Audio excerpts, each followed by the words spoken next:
Welcome to Real Talk, Real Women, Breaking the Silence Around Abuse. I am Gemma Serenity Gorokhoff, your host, and today we have Shilpi joining us. She is such a beacon of light. She is really guiding you to your true self. But for that, there is a question that we need to ask. Shilpi, welcome to the show. Thank you very much for being here today. Thank you for having me, Gemma. Absolutely. My first question for you, can you please introduce yourself with an emphasis on the kind of abuse you overcame in your life? So, as Gemma has introduced me, I'm Shilpi. When I say Shilpi, of course, I'm a mother. I'm playing all the roles. I am a psychic, a clairvoyant. At the same time, I'm a part of the society that we live in. And when we come down to talking about the kind of abuse, each one of us has been through their own life's journey, which is individual, and it pertains to those individuals in that relationship.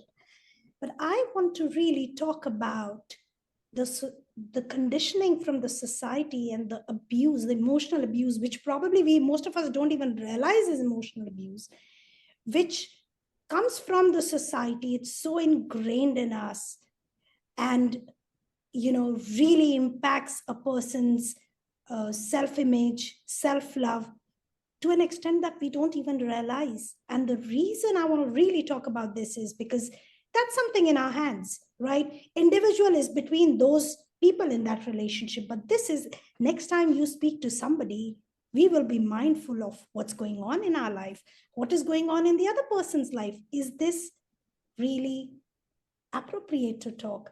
So I am going to really talk about the emotional abuse category called body shaming. Okay, let's talk about body shaming. So tell us a little bit. I would love to actually put a picture of you at various time in your life in the description of the episode, so that people can also have a visual understanding, because body shaming is also about how you look like. We're going to listen to it, we're going to talk about it, and I will actually add some pictures in that description. That's such a wonderful question because, so important to know that it doesn't happen at a specific age, especially for us women. It's just continuous. So, for me, body shaming is mainly, it started with me being really petite, so short. Now, by the time I was in grade 7, I realized that everybody was shooting up and I was 4 feet 7.5, 8 inches. Now, which is, I think, again, short by the Indian standards. I grew up back home in India. It's a very patriarchal society. We have to understand the fair and lovely cream sells the most in India. So it's a very perception-based society, how you look, how fair you are, how tall you are. And then when it comes down to being a woman, it is harder because you're going to be pitched out there finding an arranged husband for yourself through arranged marriage if you've not managed to. I'm sure I'm 45, so the generations ahead have probably gone further ahead and do not put themselves in that situation. But in our times, if you couldn't find somebody for yourself, you were pitched in and you had to see various guys and they would evaluate you. I could evaluate as well, but not to an extent to the freedom they had. So it began, I would talk about at that time, now let's talk about schools. It's funny, we don't realize it. We were asked to queue we were asked to line up in a queue in the increasing order of our heights. So every single day, there were two of us, and two of us barely half an inch difference, fighting who doesn't want to stand in front and be the first one, the shortest one. Now, maybe it's convenience to the school, but that's where it begins. That's how you get pointed out. The one who stands in the front line, the first one. Why do not I have the freedom to be where I want to be in the queue? Why must I be labeled and told to stand? So, we don't even realize how subtle it is, but the harm it does to the people. And then why not the thinnest and the fattest? Sorry, I mean, I know that's body shaming as well, but when we are coming down, then who decides how this is done? And why is it convenient? And there must be better ways of convenient. This is convenience at the cost of somebody's emotional well-being. And of course, for the tallest one as well, because the tallest one wouldn't want to stand in the queue as well, the behind one. And then, it went on further to strangers. Oh, how old are you? Oh, are you that short? I remember I was in the hospital one day collecting, the blood samples for someone. And the gentleman at the, said, oh, how are you so short? And I was like, this is how I am. So the child in me became an introvert. I didn't want to be seen. I have to be though grateful for those experiences, because that leads you to where you are. Of course, that's the beauty of life. You go through pain and challenges and kind of get polished and become the diamond that you are. But that time I became an introvert. I wouldn't attend any social gatherings because comparisons with the cousins, with the friends, it was never ending. And you don't want to be, I mean, how do you answer a question like this? Why are you so short? I wish I had asked the same question back. Can you please tell me why am I short? And I would say, do you not see the person that I am? So, I started reading a lot, and I would be just very, very, restrained to my room, not speaking to people, while I was very, very well read. And I think it was so hard at that time, I remember. And then, things went on. Of course, I had a beautiful moment when I went to medical college. I had a beautiful moment of realization where things shifted slightly a little bit. But then, sadly, the world never changes. So no matter being a child, I think being a female made it harder. It worsened it. But no matter the stage of life I was in or the role I've played in. So college, getting married, then the mother, then, being in my 40s. So the body shaming, of course, changes. It's about height, and then it's about, oh, how much weight you've gained. Or, because you're tiny, you look fatter. Okay, let's talk about something else. Do you want to talk about what I do? Do you want to talk about what kind of a person I am? So I think it is so ingrained in us as a society that we don't even realize that this is a form of abuse. I absolutely must agree. This is societal abuse. This is social conditioning. This is not the people who continue that cycle do not even realize the impact it has. It is just how it is. Everybody talks about how we look like. Very good. So how do you look like? Okay, judge each other according to ideal standards of whatever it is. And then when you study, you said you are well read. When you study beauty throughout the centuries, throughout the various regions in the world, gosh, it's different. We do not have always the same ideal. For some people, having fair skin is the most beautiful thing. For some people, having the darkest skin is the most beautiful. For some people, being the biggest is the most beautiful. For others, being the thinnest fit one is the most beautiful. And it's like, okay, and other times having a big booty is that the biggest treasure you can have. And other, no, you have to have a very small and firm booty. It's like, really? I My mean, question is exactly who decides what's the best? If it's individual choice, then the great. I'm happy with how I want it, but how does somebody else get to decide what is better for me? How am I, and how do I look, and how is it? let's talk about the person that I am. So I hope that with my podcast, with my talking about it, next time we focus on the person rather than how the person looks or how they, how fair they are or how fat they are or how thin they are, rather than that, what kind of a person. Can you look at the soul and see the kindness, the compassion, what they've been through? We all go through our individual trauma anyway. That's life. Mm. You really bring a different perspective, a different light on that topic of breaking the silence around abuse. And I truly appreciate having you here today, Shilpi. Thank you so much. Absolute pleasure. So my next question, when you imagine, and I mean, how do you remember, at what moment in time was that pivotal moment when you realize, hold on a second, that is society's expectation of me. This is not who I am. And I am the only person who is allowed to give myself permission to be who I truly am, regardless of what anybody would say. What was that key moment for you?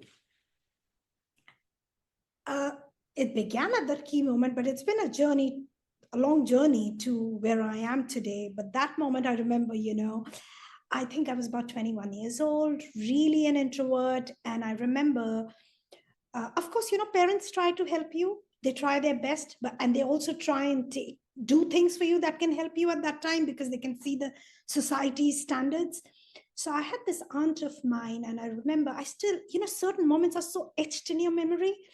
I was sitting in the car with her, and she said, Shilpi, you do not be ashamed of what's not in your hands. This is how you are made. That's it. I think that was the light bulb moment, yes. But that began a journey of a different kind altogether. And I've had so many, insights to that one sentence as to this is how God made me, this is how I am, to sometimes answering people back when they were mean to me to say, at least I'm kind and not rude like you. That's in your hands. This is not in my hands. To, kind of getting, so it's a journey, right? This is all about self-love, right? So that journey to self-love first is sadness and pain, then the realization, then wanting, armed with that realization, wanting to answer back and avenge yourself, and kind of be that warrior, and how dare you, blah blah blah. And I've had incidents, like when I was working in college, this tall gentleman said, put something on a higher shelf and said, can you pick it up? And I said, I threw something under the bed, and I said, can you pick that up? Because I'm tiny, I can just go in and pick it up. Your leg length is the size of the bed, so you can't go down. And then he just looks at me like that. He said, point taken. I said, next time, do not make it reach a point where this is how I have to teach you the point. So how do you decide what is, let's talk about the person I am again. So it began at that point, but Gemma, it's been a beautiful journey. I wouldn't say that unless, pain is a part of life, but I definitely say that pain polishes you, trauma polishes you, and it makes you such a beautiful individual if you're willing to not be carried away by that revenge or, criticism, and be willing to surrender and be guided and take it forth to actually make a difference. Like I'm sitting here wanting to let people know that what you say is not okay. Can we please be a little mindful of how we speak to people? I mean, it's such a funny thing. I record podcasts, and I remember a few years ago, I was recording one of the reels. And, it's, again, everything is a journey. Today, I'm very comfortable talking about things. That time I was learning and, to be able to do an impromptu thing. And I remember a friend called me and said, oh, Shilpi was lovely, but your neckline was a little distinct. So your neck looked a little uneven. And okay, thank you. And then I went back to myself and said, if that's what you're focusing on, bless you. Because you completely missed the point. And I no hard feelings and bless these people, because again, we are so conditioned to find the fault. What's wrong? What's missing? The lipstick is not okay. And if the person looks perfect, how does it look? How does the person look? What is she wearing? Okay, maybe she could have colored her hair. The hair color is not suiting. It's never ending, guys. And how exhausting it is for you. Forget about the person you're judging. So now try another experiment. What's right with you? Uh-oh, that's so hard to answer. We are Can you so believe it? trained for that. What's right with me? Okay, like ask. It's like, yeah, but when we sat down, I said, oh, Gemma, you look lovely. And you're like, yeah, Shilpi, because we have crossed a certain point where we try and look for those glimmers in life. What's good in life? But trust me, most of the people, they would instantly tell you what's not right. But what's right? You're right. They're taking them time. Or what sort of a question is that? We're not trained to answer that. I really know that. I mean, it was so much on point by pointing out that we constantly look for what's wrong. I know how many times I heard, "What's wrong with you?" when someone was like so upset at me. And he's like, what's that question even? I mean, That's a very valid point, actually. What do you, have you ever asked me what's right with you? actually, the case I'm using the word right is when I see or I hear a very positive feedback, I'm thinking out loud like, wow, I must have done something right. But really like almost like, sorry, I think I did something right now. And it's like, And my question again is, why done right? Why cannot I be and be right? Why do I have to do something to get that praise, right? So it's as profound as it is, unfortunately. so I'm going to ask you a different question. Tell me what person you are. The question nobody asks. What person I am, in very short, the kind Shilpi. I always say, if there's one word that needs to go on my epitaph, it has to be the kindest one. And that's where this journey has brought me to.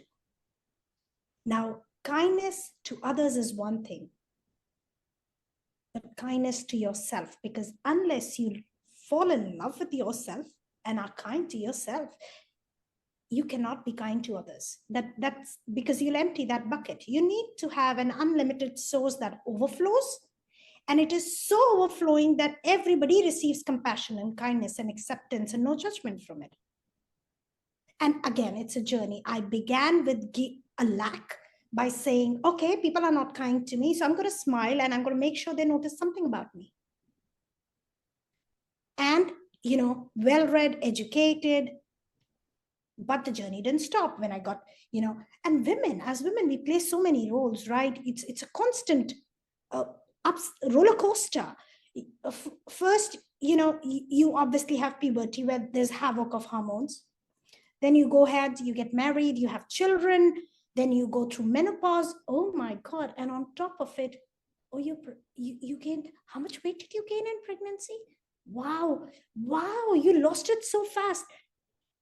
How do you actually universalize it? Every body is different, every human is different. I mean, somebody's creating, nurturing life inside.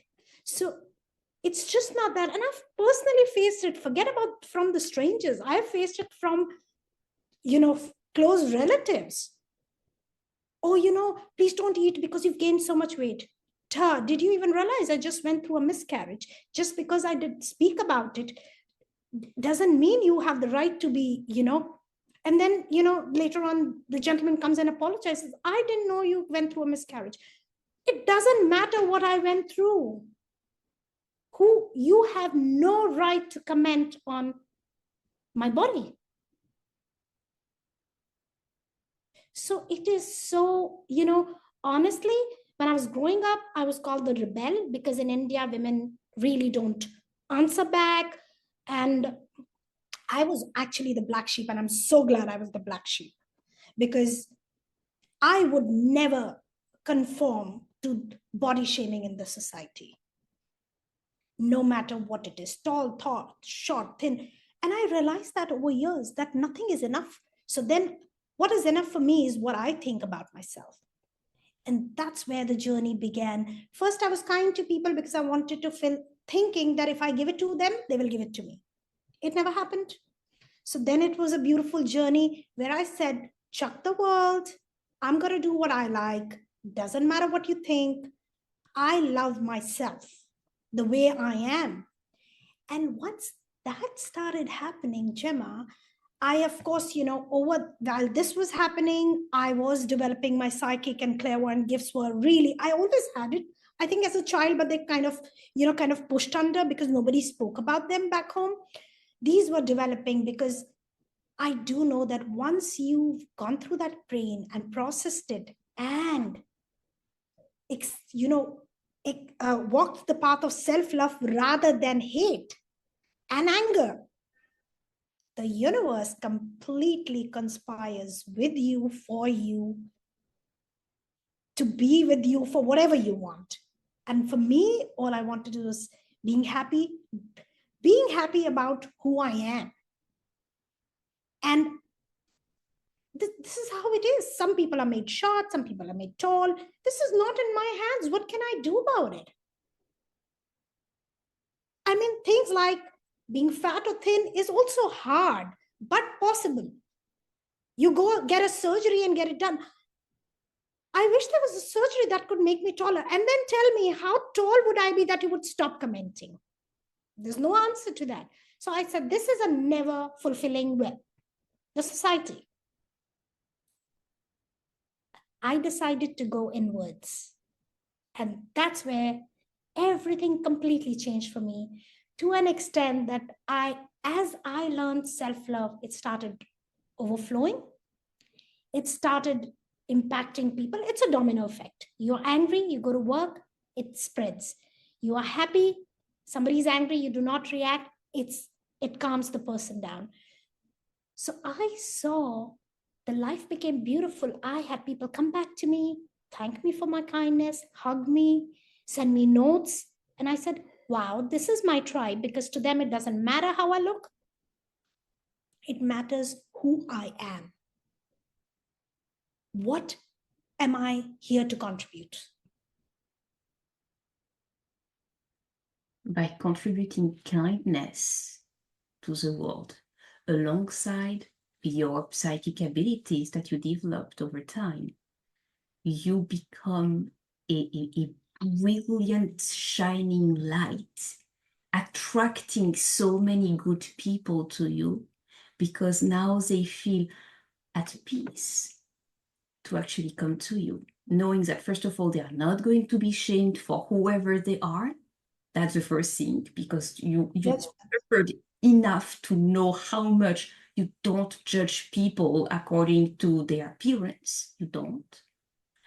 You can ask questions if it is way too out of your understanding, but there is also a way of asking questions. Yeah. I mean, if the question would be about size, I mean, you could find a way to ask, are all the people in your family short, or are you the exception?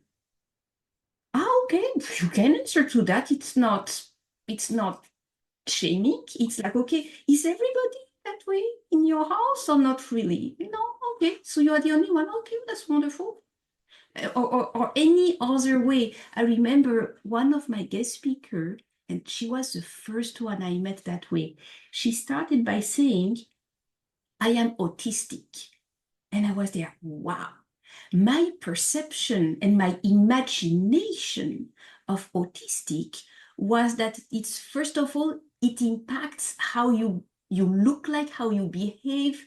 I mean, it is obvious to someone looking at you. That was my ignorant perspective.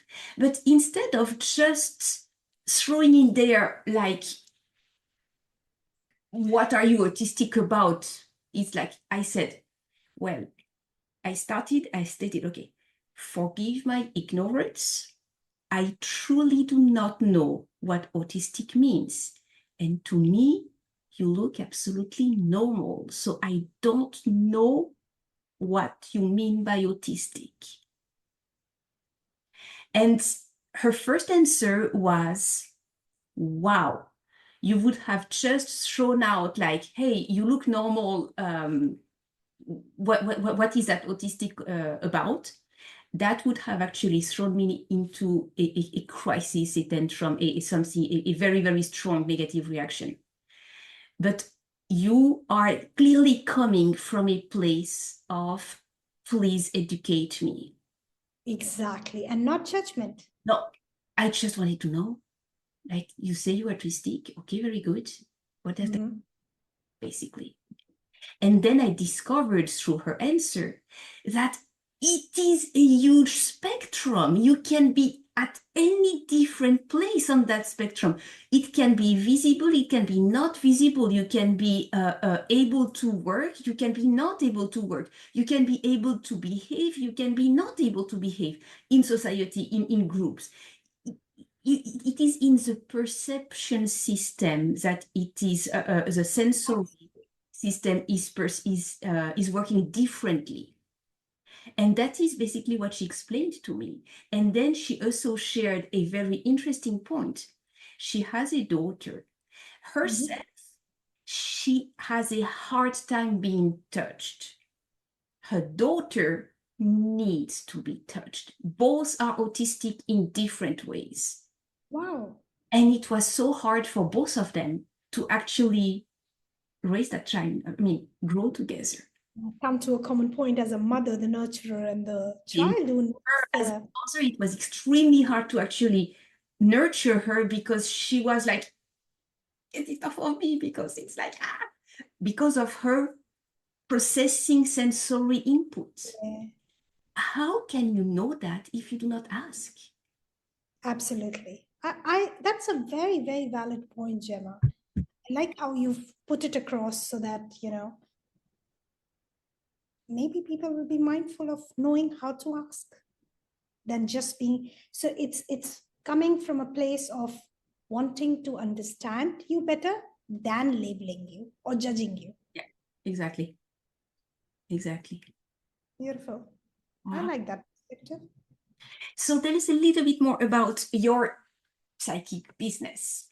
What do you offer? How do you package it? What can people buy from you? Tell us a little bit about all of that. Very curious. In very short, it's something that I've been led to do. It's my purpose in life. Now, I do not, I'm not the regular psychic. Of course, the regular questions, what will happen? Can I change my job? Can I marry this guy? La, la, la, la, la. So many questions. Will this business work? What can I choose? Is this property okay? Standard questions. I take it a bit beyond. I'm very ethical about what I do. So I never take decisions based on behalf of the client, because then I'm getting involved in your karma. I don't want you. I'm empowering you rather than disempowering you and telling you this is how it's going to happen and that's it. No, this is in your hands for now. This is what I see. But if you do not like what we see, you can change it, because today is past future, isn't it? And if you've not done something right in the past and you're not liking today, we definitely can change it. And it's what you're vibrating at, what you're projecting at the moment. So you will be surprised. It all again begins with few things. self-love, forgiveness, compassion, and most importantly, gratitude. And if somebody was to say, just name one thing that I can practice and I will achieve something and I would be different from where I am, I would say gratitude. Because the moment you start practicing gratitude, eventually everything around you will change. Eventually you'll reach gratitude to the person who hurt you, who probably was mean to you, to everything else. And the moment you start projecting that, everything shifts. So I like to say I'm a spiritual alchemist. I work with energy. I guide you to the light within you so that you can transform your life. I hold the space for you. I don't heal you. I lead you to the healer in you, the nurturer in you, or to the father that you never had in you, or to whatever you're desiring in your life in you. It's all within you. But the light is dim. And so, as a guide, with the guidance of my masters and the spirit guides and angels, I use their guidance and I guide you to the light within. If I could just kind of put it as briefly as possible. I truly love the way you put it, and this is exactly how I introduced you, even though you did not tell me all of that. She's a light, and she will actually guide you towards your highest self. Exactly that. Yes, connect you to your higher self. Now, you can call it the universe, the source. I am not religious. I'm extremely spiritual. I believe in energy. So it could be your higher self, your set of spirit guides, angels, whatever your belief system is. At the end of the day, it is about connecting to your inner GPS. Yeah. We are running around, going crazy. Oh, things are going around. What do I do? Looking outside for answers. It's all within you. Mm-hmm.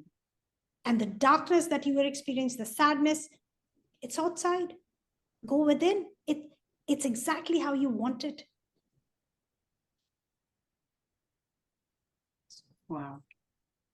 Shilpi, it's an honor to have you here today. Thank you so much for joining us. Thank you for spreading and shining your light, spreading kindness, shining your light. What is a website or something online that people can explore and look you up, making sure it's you? So it is Awakening with Shilpi. Shilpi has a double L. So www.awakeningwithshilpi.com with a double L. Instagram is the same. Facebook page is the same. I do post.